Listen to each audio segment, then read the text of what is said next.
bertanya. Ini pengalaman pribadi saya tentang pergaiban.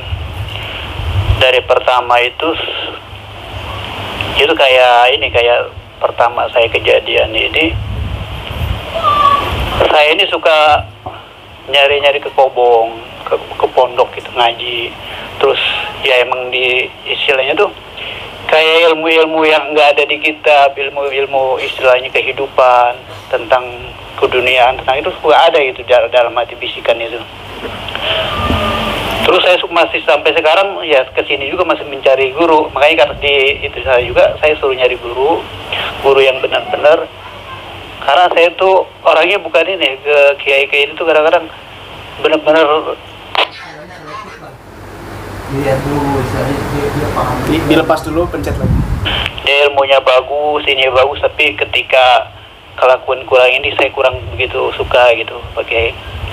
Sampai kejadian saya kadang-kadang bisa ikut ngobatin, terus bisa saya udah bertanya-tanya ke mana-mana gitu. Ternyata ya ini mah cuma dari uyut, istilahnya tuh nggak bisa dikeluarin gitu Pak Kiai. Itu gimana Pak Kiai, minta penjelasannya? Ya. Tuhan wabarakatuh. Assalamualaikum warahmatullahi wabarakatuh. Dalam mempelajari ilmu ini, ini ada 3 karakter seseorang, ada 3 jenis seseorang. Di dalam majelis ini ada 3 jenis. Yang pertama, orang yang memiliki keturunan dari datuk nenek moyangnya orang soleh yang bisa dan punya ilmu sama seperti ini. Maka orang ini dalam waktu singkat dia sudah mahir, dia sudah lihai, tanpa perlu belajar panjang lebar. Itu satu. Punya darah yang sejenis, punya darah yang datuknya nenek moyangnya orang soleh, bahkan dia pernah kukit, bahkan wali Allah Subhanahu wa ta'ala. Maka ilmu ini akan diterimanya dengan mudah dan dipahami dengan mudah, bahkan lebih dikembangkan lagi dengan berbagai macam teknik yang luar biasa. Ya. Kemudian yang kedua, di dalam majelis ini ada orang yang jenis kedua, yaitu dia cerdas IQ-nya, kepandaiannya, daya tangkapnya, sehingga dia ini berusaha keras mempelajari, memahami ilmu ini sampai dia bisa lihai mahir. Ya, dengan usaha kasbiyah namanya, bukan nasabiyah, tapi kasbiyah. Nah, ini tengah-tengah. Yang kedua, sulit menangkap, nggak ada keturunan, juga nggak ada kasbiyah, nggak ada tangkapan daya tangkap yang cerdas, IQ-nya tinggi, enggak. Tetapi dia lambat. Tapi dia tetap berikhtiar. Ini namanya ikhtiariyah. Ini dia terus berusaha memahaminya, mempelajarinya, nanya-nanya, praktek. Nah, ini memang lama yang seperti ini. Memang lama. Ya, memang lama.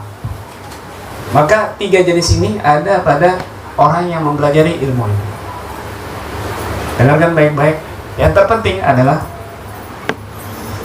kebanyakan orang yang dia serak di dalam mempelajari ilmu khusus, misalnya ruqyah seperti ini, maka biasanya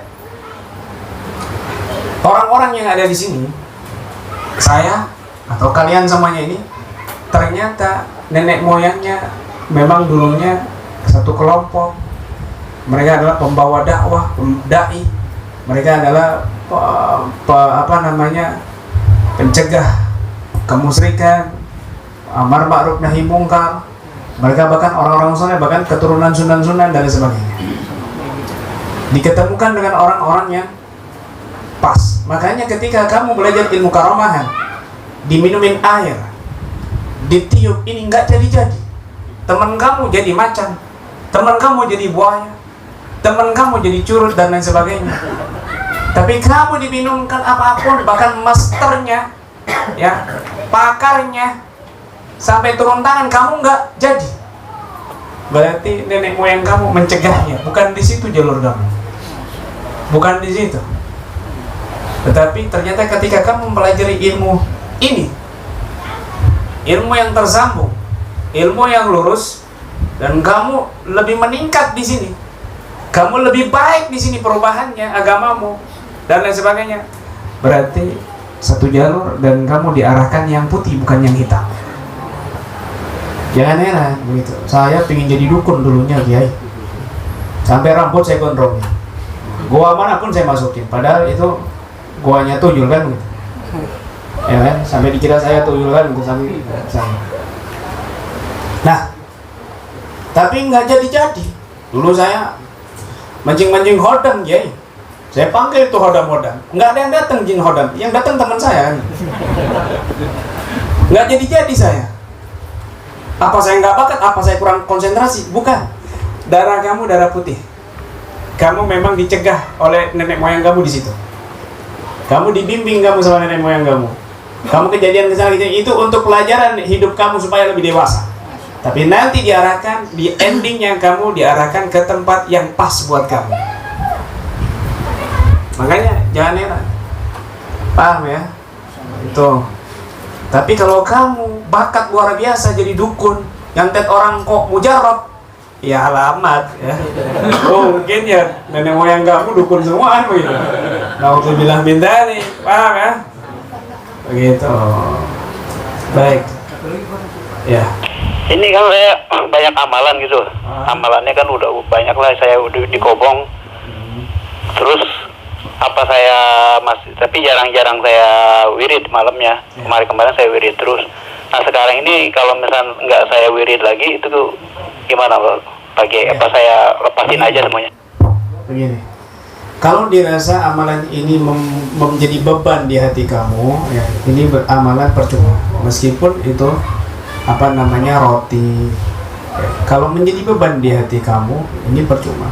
Amalan itu ketika tidak menjadi beban, jadi kebutuhan, bahkan nyaman kamu dengan bacaan itu, nikmat dan tidak ada gangguan untuk mental dan tubuh kamu, itu sudah Allah ridhoi.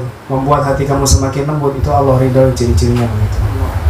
Tapi kalau membuat beban amalan ini ya, apa namanya, apa itu Sungai Raja lah, atau mungkin Sungai Cilik lah misalnya, atau ajian Braja Mukti ya, ajian jaran goyang dan sebagainya ya, atau mungkin lebih hebatnya lagi gajah goyang misalnya. Semoga ini tinggalin yang jelas-jelas saja. Dak ma yuribuk ila ma la yuribuk, kata Nabi SAW. Tinggalkan yang membuat kamu ragu menuju kepada apa yang tidak membuat kamu ragu, yang yakin.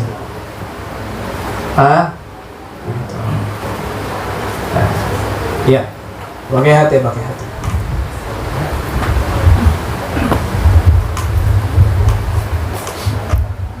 Jam 3 selesai ijazah.